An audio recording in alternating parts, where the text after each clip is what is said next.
here my guest is Dr. Cameron Caswell, also known as Dr. Cam. She's an adolescent psychologist and family success coach on a mission to help parents build strong, positive relationships with their teens. Dr. Cam is the mom of a teen too, so she not only talks the talk, but walks the walk. That's right. Every day. Every day. So how old is your kid? She is 14, almost 15 years old. She'll be 15 in January. So she's ready for that.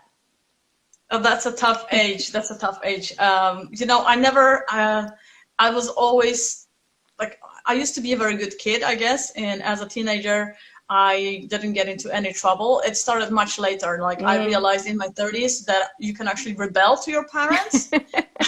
Yeah, when you're older.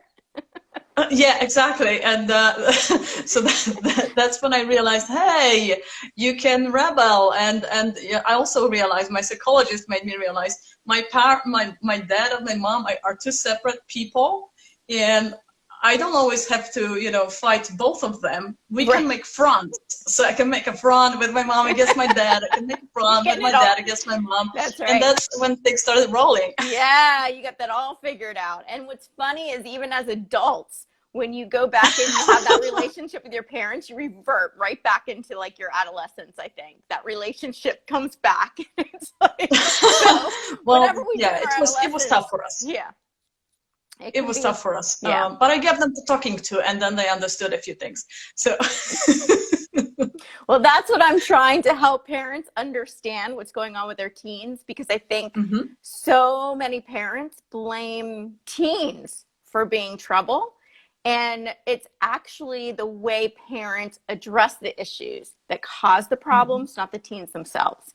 And that's what I'm trying to teach parents, that it's all in our approach. And adolescence can actually be quite enjoyable. It is for me.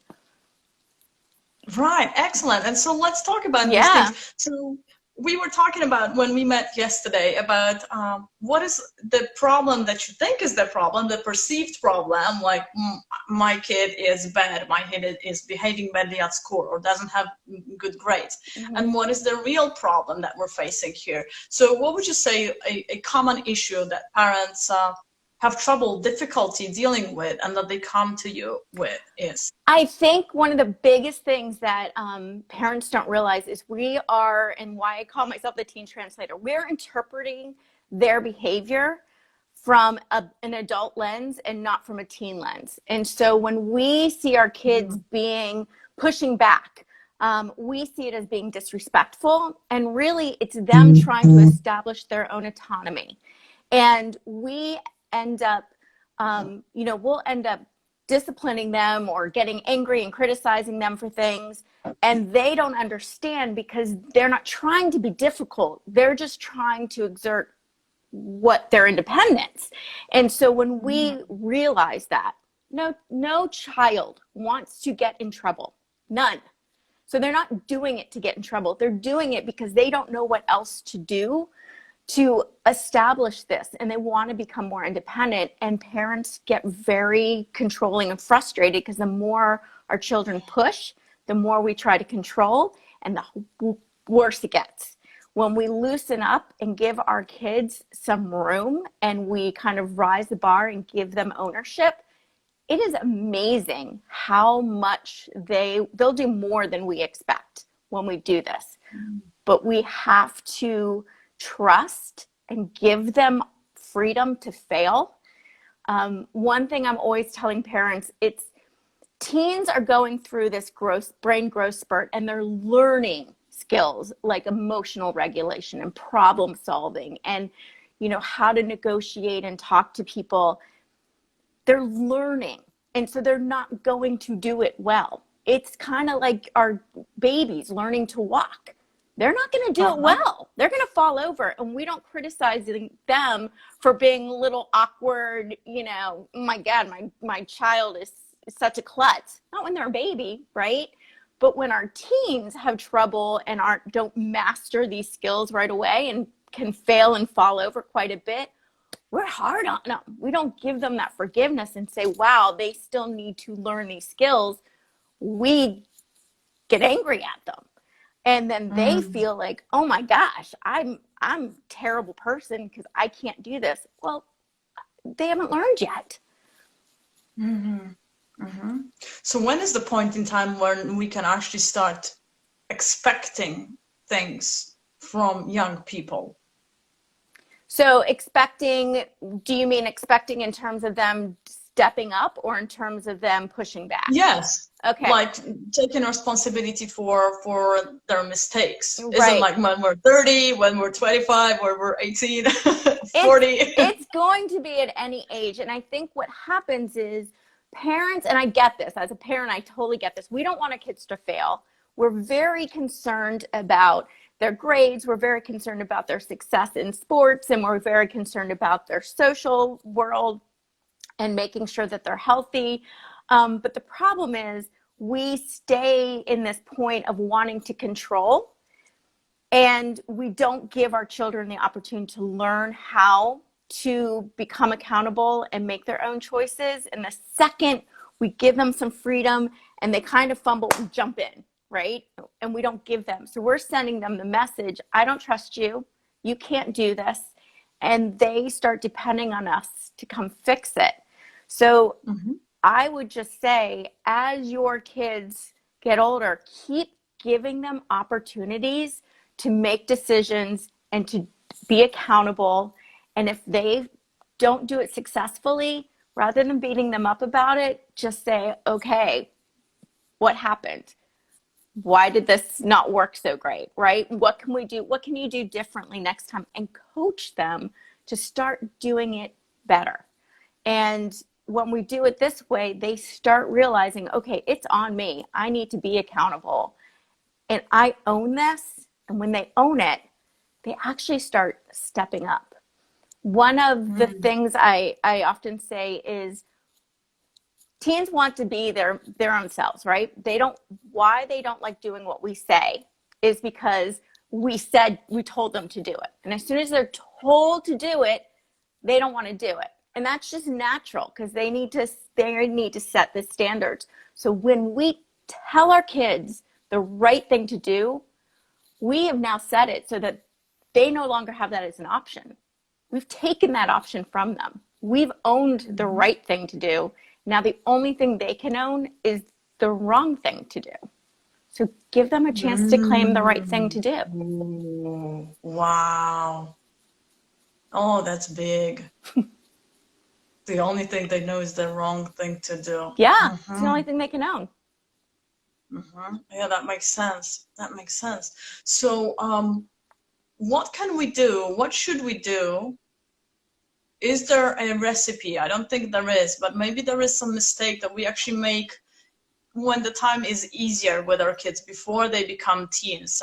It's best to prevent than to cure an issue that already arises. So what is a common mistake that parents do with the children that then results in teenagers being difficult, whatever that means to a parent?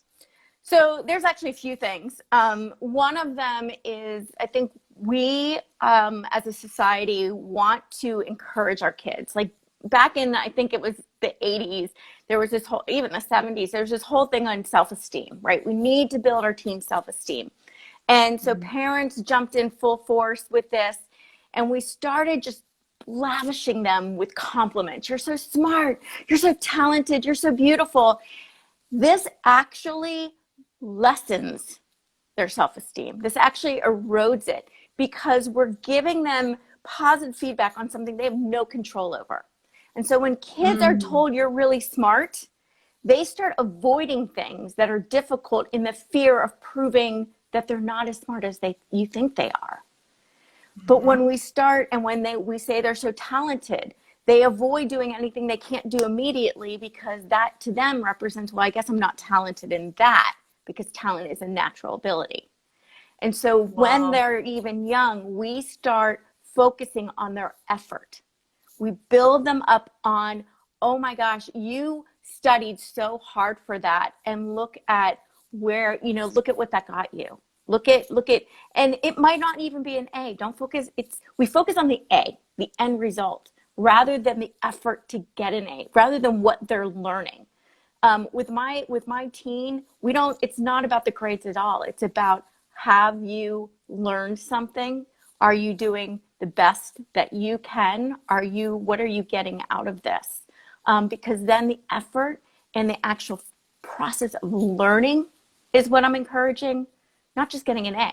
Because you can get an A by cheating, you can lie about your grades, and that's why kids do it, because we only focus on the end result. So it's focusing on their effort, focusing on the things they can control, and then they start saying, I can do this, and it's okay if I fail. That just means I keep trying, right? It doesn't mean I'm a failure or I'm not smart.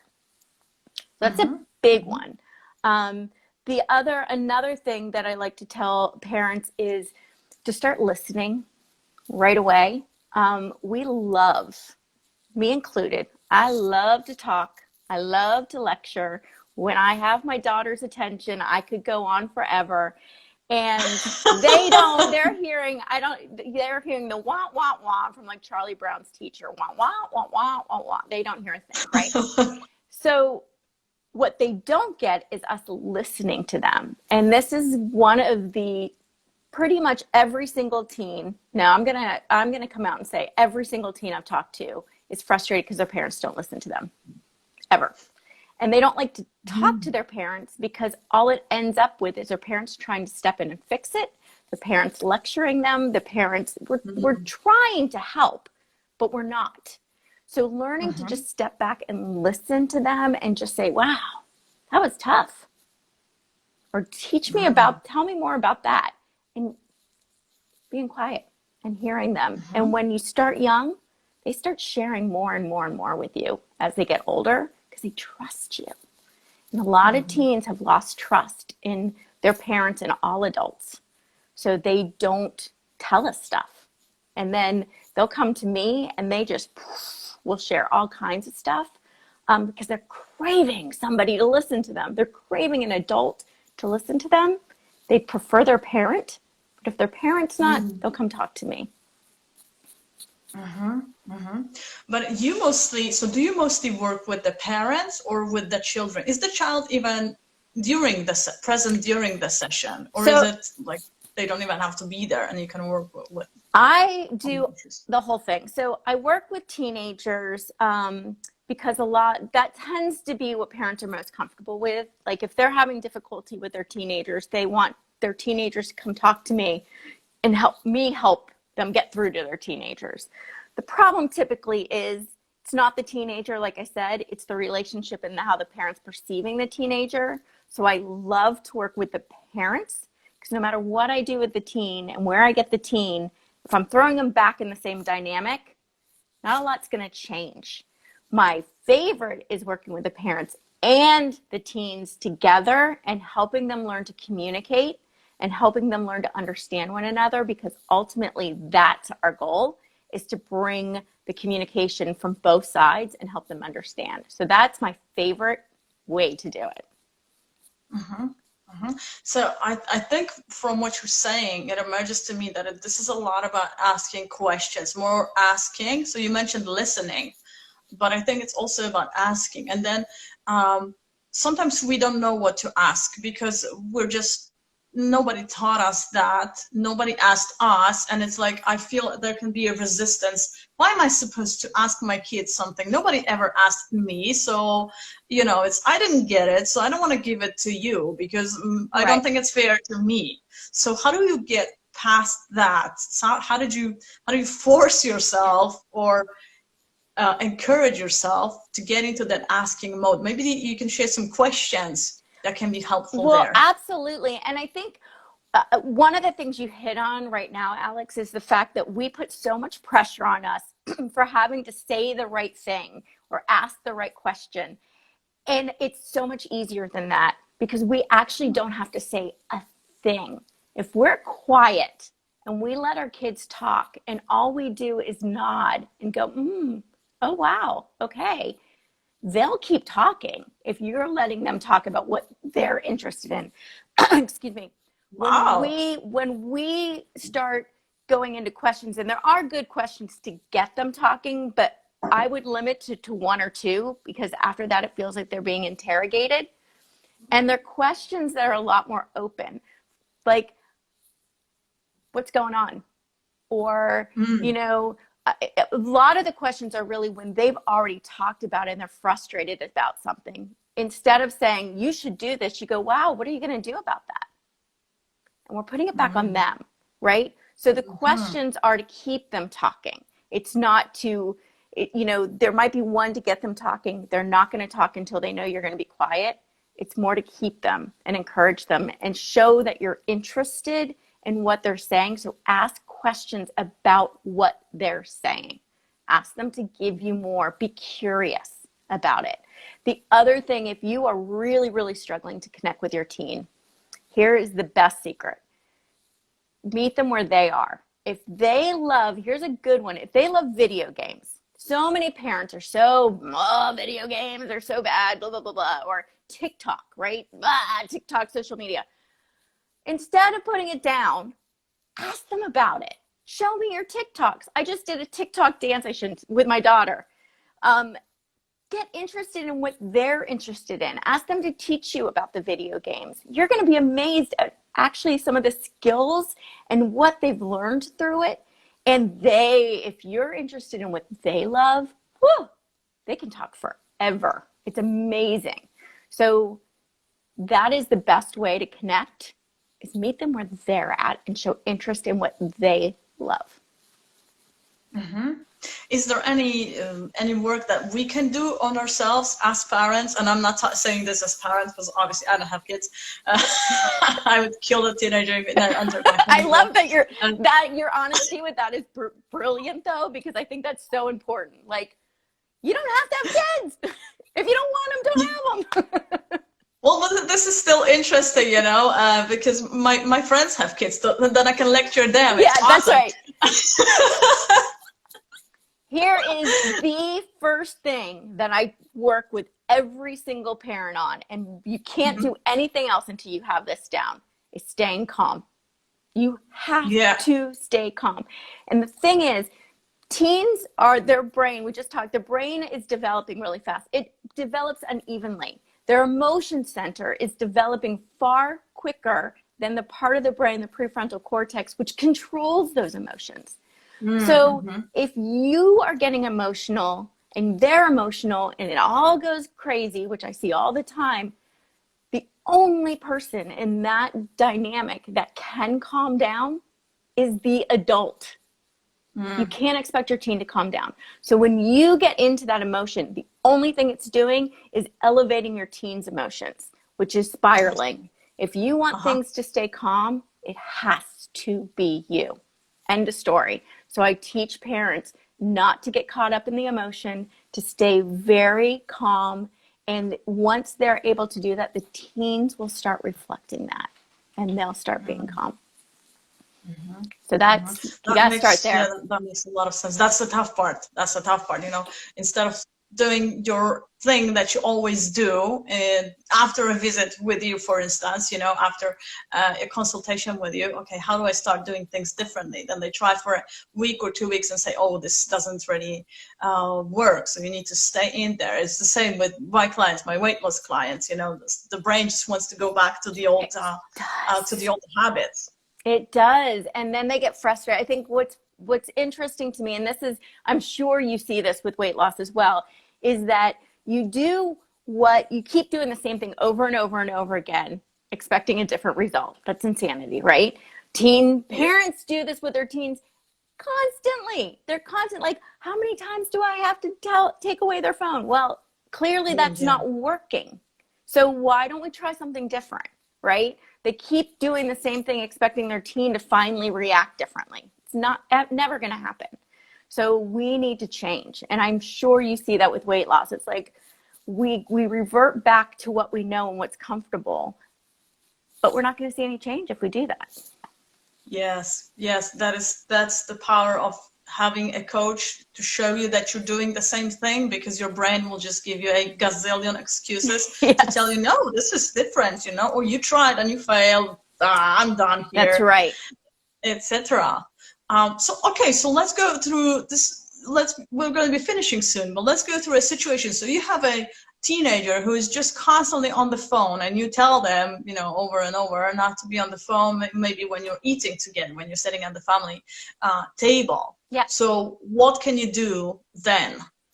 So if it is about, the first thing I would do is I sit back and I look at what the actual problem is. So I kind of walk parents through this process called the prime parenting process. And it's just 5 steps to really figure out what the right solution is for you. And I do this because your child's different from every other child. I'm different from every other parent. Your dynamic is different. So we need to figure out what is right for you. So in that situation, what is the actual problem? Is the problem the phone? Is the problem that you want to talk with them and have communication? You know, what exactly is the issue that you want to resolve? And then we look at, why are they on the phone? You know, if we want them to get off the phone because we want to have we want to use this time to talk, right? Then why are they on the phone? And let's understand the reason. Because what happens is, if we just go right towards the behavior without resolving the reason, the behavior is going to come right back, or it's going to manifest in another way, which is probably worse than the way we just stopped, right? So we need to understand, why does it have to be right then? Is it because they're uncomfortable talking to us? And that's an easy way. I mean, kids use their phones as a way they feel better. It gives them shots of, endorphins, and it makes them feel better. It's a way for them to calm down. So why are they doing it? Are they, is there an issue with their friends that they need to do? Or are they just really addicted and can't turn TikTok off? Which, again, I understand. I've done TikTok and spent 2 hours flowing through it because I can't stop, right? So what is the problem? Then look at, what is your intention, the I of prime. What's the intention? What do you want them to do instead? So if we want them to put the phone down, we need to figure out, we want them to put their phone down so they have a conversation with us. And we need to explain that and understand that with them, because the goal is for them to want to put their phone down to talk with us, right? It's not about the phone as much as we want them to talk with us. So that's our intention. So how do we encourage them to want to talk to us rather than focus on just the phone? And then we need to change our mindset. This is a big piece of it. And this is really the changing from, it's not that my teen is being disrespectful. It's not that my teen is something. It's my teen has a habit of staring at her phone that we need to address. We want to work on that habit together that we want to get over. So we switch on from who they are to what they're doing. And it becomes much more manageable when we're just trying to deal with a thing, with a behavior, than with a, you're trouble. And then we empower. And so the empower is really finding skills to help them. So if it's that they don't know what to say and talk to us about, maybe we get little cards that are like interesting questions, or things like that to start it. Or we, again, go back to asking them questions about what they love. Maybe if they're on the phone, we say, what are you, are you watching? If you're on TikTok, instead of going, put that phone down, go, what are you doing? Like, do you want to share with us? Not enough. Do you want to share, but in a interesting, curious way. Do you have a cool TikTok? And maybe say, let's talk now, but I really, after dinner, want you to show me that. Let's share. And I just saw my niece jump on, because my niece will send me TikToks all the time, and we'll share TikToks with one another all the time of things that we love. And it's a fun way to just communicate, right? And just share. So find ways where you're working with them. It's a thing to do together, not a, you are doing this wrong and you need to stop, and I'm going to take your phone away. And the end of the day, they're now motivated to put their phone away because they want to talk with you. So you want to get down from your pedestal and saying, oh, I am the authority here and you're going to do as I say. No, you want to get down to their level, and then you will get the authority respect. That's exactly right. It's exactly right. When they feel respected and understood, you're going to get respected and understood as well. Amazing. This is so valuable. I would like to end on this note. Okay. If you're giving them the respect and understanding, they will respect and understand you. Yeah. So how can we find you? Is there any resource that you want to share with us, with the parents here? Absolutely. So if you go, the easiest way is just to go to www.askdrcam.com, and that's DR, so askdrcam.com, and you will see a link to a resource. It is 7 secrets to motivating your teen. And these are 7 of my favorite ways of getting your teen to own their motivation, rather than pushing and forcing, rather than pushing and forcing them to do stuff. Our goal is for them to be motivated to do it. And so these are 7 secrets on how to do that. And that's a free resource. Awesome. That sounds very cool. I posted a link. I don't know if it's proper. It over is there proper. In the comments. That's exactly it. Thank you, Alex. Yeah. Okay, excellent. So anybody, if you wanna motivate your team without a whip, which is the way I would do it, but if you wanna go your way, you go down to that website. If you want to end the drama, the whip will work in the short term, but you're just gonna have more drama the next time. If you want to have that's like diets, you know, they do work in the short term, but then you have more drama. See, if you want to enjoy your teen, you can do it my way.